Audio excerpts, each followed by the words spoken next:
చట్టాన్ని బాగా తెలుసుకోగలిగితేనే మనం సమాజంలో ఎక్కువ మందికి సహాయపడగలుగుతాం అన్న ఒక ఆలోచన ఆ ఆలోచన ఈ రోజు నా జీవితాన్ని టర్న్ చేసిందండి. ఈ బుక్లో మీకు కూడా వచ్చి ఉంటాయి, ఆనరీ డాక్టరేట్స్ ఇస్తామని చెప్పి ఏదో ఒక ఏరియా మీద మీకు రిలేటెడ్గా వాళ్ళకి కావాల్సింది ఏంటంటే end of the day they will ask you to లేకపోయినా కానీ ఇప్పుడు డాక్టర్ పెట్టుకొని ఒక బిజినెస్ అనేది కూడా రన్ చేస్తున్నారు. డాక్టర్లు కూడా ఇప్పుడు టాబ్లెట్స్ కూడా అవన్నీ కూడా ఎస్ ఎస్ నేను అంత కాంట్రవర్షియల్ టాపిక్స్ లోకి మీరు నన్ను తీసుకెళ్ళొద్దు. సో అంటే ఇక్కడ చిన్న కన్ఫ్యూజన్ ఏంటంటే క్రిమినల్ లాయర్ అంటే ఆ లాయర్ క్రిమినల్ అని కాదండి. సో సివిల్ కేసెస్ హ్యాండిల్ చేస్తే civil lawyer. So commercial lawyer అనగానే ఎక్కువ డబ్బులు తీసుకుంటాడని, క్రిమినల్ లాయర్ అంటే క్రైమ్ చేస్తాడని అయితే కాదు. కోర్సెస్ లాగా ఏదో డబ్బులు సంపాదన కోసం అంటే బతకడం కోసం అయితే లా కోర్స్ చేయాల్సిన అవసరం లేదు, బతికించడం కోసం అయితే లా కోర్స్ చేయాలి. నేను ఒకటి విన్నాను, మీరు యాజ్ దీంతో పాటు ఒక లాయర్ చేస్తూ కూడా డాక్టరేట్ తీసుకొని కూడా ఇంకో బిజినెస్ అనేది కూడా మీరు చేస్తున్నారండి.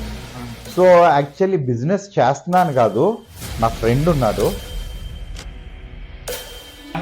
మై ఛానల్ నమ్మి మాస్టర్. ఇప్పుడు మన ముందు ఒక బెస్ట్ పర్సన్ అయితే ఉన్నారు. ఆయనే డాక్టర్ కృష్ణ వైట్ల గారు. అసలు ఆ కృష్ణ వైట్ల గారు అనే ఎవరు, అసలు డాక్టరేట్ ఎలా వచ్చింది అది ప్రజెంట్ ఏం చేస్తున్నారు ఆయన అనేది మనం తెలుసుకుందాం. Hi sir. హలో అండి. హాయ్. Hi sir. మీరు డాక్టర్ కృష్ణ వైట్ల గారు అని రీసెంట్ గా ఒక డాక్టరేట్ అనేది కూడా తీసుకున్నారు. ఇప్పుడు ప్రజెంట్ అసలు ఆ స్టేజ్ నుంచి ఈ స్టేజ్ కి అసలు ఎలా వచ్చారు, అసలు మీరు ప్రీవియస్ గా అసలు ఏం చేశారు, ఇప్పుడు ప్రజెంట్ ఏం చేస్తున్నారు అసలు? సో ఫస్ట్ నా గ్రాడ్యుయేషన్ అయితే సిద్ధార్థ కాలేజ్ అండి, విజయవాడ సిద్ధార్థ కాలేజ్లో గ్రాడ్యుయేషన్ కంప్లీట్ అయ్యాక then I did my masters in business administration. So MBA వచ్చి కేబిఎన్ కాలేజ్లో చేశాను.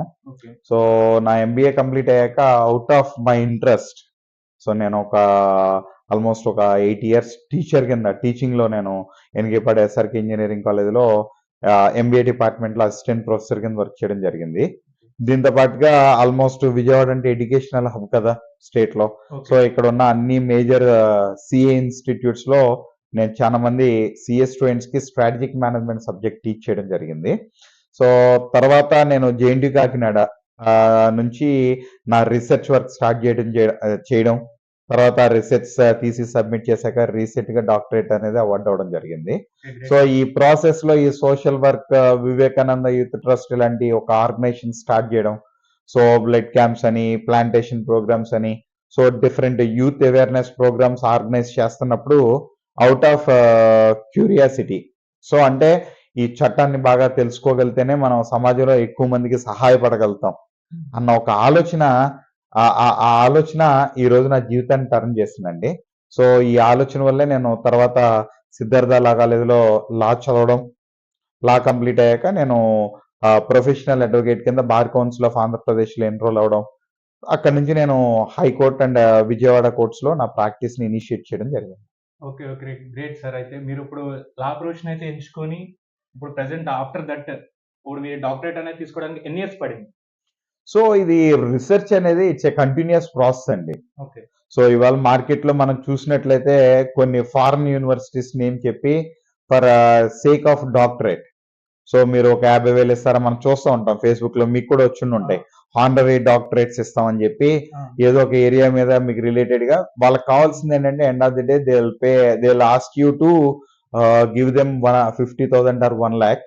సో ఇలా ఒక టార్గెట్ ఆడియన్స్ ఒక 200-300 మెంబర్స్ పూల్ అయ్యాక వీళ్ళందరి దగ్గర నుంచి అమౌంట్ కలెక్ట్ చేసుకుని ఒక సిటీలో ఒక ఈవెంట్ పెట్టి they use to give doctorates. అదే ఇప్పుడు డాక్టరేట్ లేకపోయినా కానీ ఇప్పుడు డాక్టర్ పెట్టుకొని ఒక బిజినెస్ అనేది కూడా రన్ చేస్తున్నారు. డాక్టర్లు కూడా ఈ కూడా ఇప్పుడు టాబ్లెట్స్ కూడా అవన్నీ కూడా చేస్తున్నారు. నేను అంత కాంట్రవర్షియల్ టాపిక్స్ లోకి మీరు నన్ను తీసుకెళ్లొద్దు. So I don't want to get into controversies. So social media లేదా హైప్ కోసం, వ్యూవర్షిప్ కోసం నేను అయితే I don't want get into that controversy. But ఒకటైతే చెప్పగలుగుతాను, సో ఈ ఫారెన్ యూనివర్సిటీస్ ముసుగులో కొన్ని ఆర్గనైజేషన్స్, సో మేము హానరీ డాక్టరేట్స్ ఇస్తామని చెప్పి కాల్స్ చేయడం, జనాలందరినీ ప్రలోభ పెట్టడం, దాని ద్వారా వీళ్ళు 50,000 ₹1,00,000 ఇచ్చి ఆ డాక్టరేట్ ఏదో పర్చేస్ చేసి పేరు ముందు డాక్టరేట్ యాడ్ చేయడం వల్ల ఇవాళ సొసైటీలో పెద్ద కన్ఫ్యూజన్. సో కలియుగంలో ఇంపార్టెంట్ ఏంటంటే మంచి కన్నా కూడా చెడు ముందెళ్తూ ఉంటుంది. సో ఏది మంచో ఏది చెడు అనేది తెలుసుకోవడమే ఇవాళ ప్రతి ఒక్కరికి పెద్ద టాస్క్ అనమాట ఈ కలియుగంలో. సో రియల్ డాక్టర్ ఏంటంటే డాక్టరేట్ వచ్చేసరికి మనం యూనివర్సిటీతో ఎన్రోల్ అవ్వాలి, ఓ పర్టికులర్ సబ్జెక్ట్ పైన మనం రీసెర్చ్ అండర్టేకింగ్ చేయాలి, క్వశ్చనర్స్ ప్రిపేర్ చేయాలి, ప్రైమరీ డేటా కలెక్ట్ చేయాలి, దీని మొత్తాన్ని అనాలిసిస్ చేయాలి, ఈ రిపోర్ట్స్ ని తీసుకొచ్చి ఇంటర్నేషనల్ జర్నల్స్ లో పబ్లిష్ చేయాలి, అగైన్ మన తీసి సబ్మిట్ చేస్తాం. ఇవి మళ్ళీ ఒక 3 ప్రొఫెసర్స్ దగ్గరికి వెళ్ళి బయట యూనివర్సిటీస్ అవుట్ ఆఫ్ ఐఎమ్స్ కి, సో ఇలాంటి యూనివర్సిటీస్ కి వెళ్ళి అక్కడ వాళ్ళు వెరిఫై చేసి ఈ వర్క్ అంతా స్టాండర్డ్ గా ఉంది అనుకుంటే then they will allow us to get doctorate. So నేనైతే ఆ ప్రాసెస్ ఫాలో అవడం. సో మీన్ వైల్ నాకున్న ఈ సోషల్ యాక్టివిటీస్ కానీ, సో మధ్యలో నేను ఇలా పర్సీవ్ చేయడానికి రావడం వల్ల, సో దీనివల్ల నాకు it took 8 years of time 8 for years. Getting. Yes, okay. For me it took 8 years of time. Normal గా ఒక నార్మల్ వ్యక్తులు అయితే కనుక ఎన్ని ఇయర్స్ టైం పడుతుంది? సో రెగ్యులర్ గా ఈ డాక్టరేట్ ఏంటంటే ఫుల్ టైమ్ డాక్టరేట్ కనుక ఫుల్ టైమర్స్ కింద జాయిన్ అయితే it takes 3 years of time అండి. 3 years లో కనుక వాళ్ళు రీసెర్చ్ మీద బాగా ఫోకస్ చేసి, గైడ్ బాగా సపోర్టివ్ గా ఉంటే, time to time research phases ఉంటాయి, ఈ ఫేజెస్ అన్ని టైం టు టైం కనుక కంప్లీట్ చేసుకోగలిగితే within 3 years they are going to get quality doctorate. Okay. So అంటే నేనేమంటా అంటే డాక్టరేట్ అది పెద్ద ఐ డోంట్ థింక్ సో, అంటే ఏదో పెద్ద ఒక డెసిగ్నేషన్ చూపించుకోవడానికి గ్రేట్ కాదు, బట్ హౌ ఫార్ మన రీసెర్చ్ ఇవాళ సమాజానికి ఏ విధంగా ఉపయోగపడుతుంది అనేది that's going to be the fundamental parameter అండి okay. For measuring success. Okay. ఇప్పుడు ప్రెజెంట్ సిచ్యువేషన్స్ లో ఇప్పుడు మీరు ఏదైతే లా చేసి ఇప్పుడు ఏదైతే డాక్టర్ తీసుకొని మీరు అంటున్నారో, ఇప్పుడు ఎడ్యుకేషన్ సొసైటీ ఏదైతే ఉందో వాళ్ళందరూ కూడాను ఎక్కువ వేరే వేరే కేటగిరీస్ ఎడ్యుకేషన్స్ కి చూస్ చేసుకుంటున్నారు. అంటే కొంతమంది ఇప్పుడు ఎవరైతే వీడియో చూస్తారో వాళ్ళలో కొంతమంది లాయర్స్ చూసే వాళ్ళు కూడా ఉంటారు. వాళ్ళకి మీరు ఎలాంటి సజెషన్స్ ఇస్తారు? ఇప్పుడు వాళ్ళకి దాంట్లో సర్టెన్ కేసెస్ అని ఉంటాయి. ఒకటి నెగిటివ్ ఉంటుంది, ఒకటి పాజిటివ్ ఉంటుంది. పాజిటివ్ వైపు వాళ్ళు వెళ్తారు మాట్లాడడానికి, నెగిటివ్ వైపు వెళ్తారు మాట్లాడడానికి. న్యాయంగా వాదించే వాళ్ళు ఉంటారు. ఓకే, ఈ న్యాయంగా వాదించే వాళ్ళు criminal lawyer 2 types of differences ఉంటారు ఓకే, లాయర్స్ అందరూ కూడా. ఓకే. ఇప్పుడు ఏదైతే కొత్తగా వస్తున్నారో వాళ్ళు ఎలా చూస్ చేసుకొని ఏ పరంగా వెళ్ళాలని అనుకుంటారు? ఒకటి మనీ పరంగా వెళ్తారు కదా. సో అంటే ఇక్కడ చిన్న కన్ఫ్యూజన్ ఏంటంటే, క్రిమినల్ లాయర్ అంటే ఆ లాయర్ క్రిమినల్ అని కాదండి.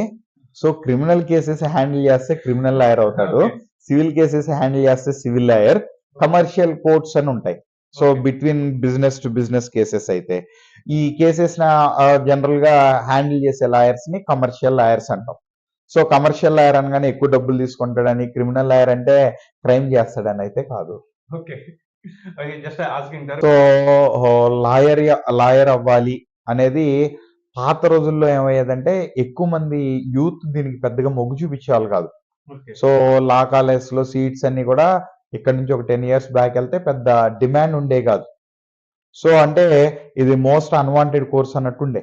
ఓకే. సో లెజెండ్స్ ఉన్నారు మన ఇక్కడ ఆంధ్ర నుంచి తీసుకుంటే, మరి ఒక జాస్ చలమేశ్వరరావు గారు కానీ, నెక్స్ట్ మరి లావు నాగేశ్వరరావు గారు, నూతులపాటి వెంకటరమణ గారు, వీళ్ళంతా కూడా ఇక్కడ నుంచి మన ఆంధ్రప్రదేశ్ లో ఇక్కడ యూనివర్సిటీస్ లో, మన ఆంధ్ర యూనివర్సిటీస్ ఇక్కడ ఉన్న కాలేజ్ లో లా చదువుకుని వాళ్ళు ఇవాళ దేశంలోనే గొప్పగా అత్యంత ఉన్నతమైనటువంటి సుప్రీం కోర్ట్ జడ్జెస్ గా, చీఫ్ జస్టిస్ ఆఫ్ ఇండియా గా వాళ్ళు దేశం కోసం సేవలు అందించారు. కాబట్టి తెలుగువాడిగా మళ్ళా వీళ్ళందరినీ కూడా మన తెలుగు ప్రజలు, తెలుగు యువత కూడా ఆదర్శంగా తీసుకుని ఇటువంటి లా కోర్స్ ని ప్యాషనెట్ గా చేయడం. ఓకే. అంటే మిగిలిన కోర్సెస్ లాగా ఏదో డబ్బుల సంపాదన కోసం, అంటే బతకడం కోసం అయితే లా కోర్స్ చేయాల్సిన అవసరం లేదు, బతికించడం కోసం అయితే లా కోర్స్ చేయాలి. ఓకే. ఓకే. సో అంటే ఈ లా కోర్స్ ద్వారా నిన్ను ఎలా బతికించుకోవాలన్న కోరుకున్నప్పుడు నువ్వు ఈ ప్రొఫెషన్ కి న్యాయం చేయలేవు.